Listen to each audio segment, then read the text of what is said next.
بسم الله الرحمن الرحیم. دوستانو، په ورډ پروګرام کې که چېرته تاسې دغسې ایموجیز راوستل غواړئ، نو د دې راوستلو طریقه درته ښیمه چې دا ایموجیز به تاسې څنګه په ورډ پروګرام یا په ایکسل کې راولئ. زه به دا لرې کړمه. تاسې به د کیبورډ نه وینډوز بټن او ډاډ بټن یو ځای پریس کړئ. کله مو چې وینډوز بټن او ډاډ یو ځای پریس کړه، نو تاسې سره به چې دی دغه ایموجیز راشي. ګوره دې ځای نه تاسې چې هر یو ایموجیز غواړئ په هغې باندې به یو کلیک وکئ. هغه ایموجیز چې دی هغه به تاسې ته دلته راځي.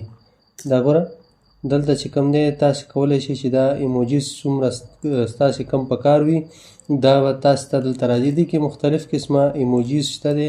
تاسې که دلته راشئ، زه به دې کې دلته راشمه، وینډوز او ډاډ بټن وهم. تاسې وګورئ لاندې دلته چې کوم دی موږ سره سمیلی فیسز اینډ انیملز دې کې دي، مختلف قسمه لاندې راځئ. همدارنګه دویم چې کوم دی دا پیپل دی.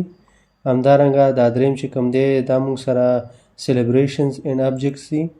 همدارنګه فوډ دی، ټرانسپورټیشن اینډ پلیسز دي. همدارنګه بل چې دی هغه سمبولز دي. مختلف قسمه کوم چې ستاسې په کارېږي دا په ایکسل کې هم تاسې په همدې طریقه راوستلی شئ، په ورډ کې هم راوستلی شئ. نو ډېره اسانه او ساده طریقه ده. هیله ده چې تاسې ورباندې پوه شوي یاستئ. که ویډیو مو خوښ شي ویډیو لایک کړئ او د ملګرو سره یې شیر کړئ. مننه، خوشحاله اوسئ.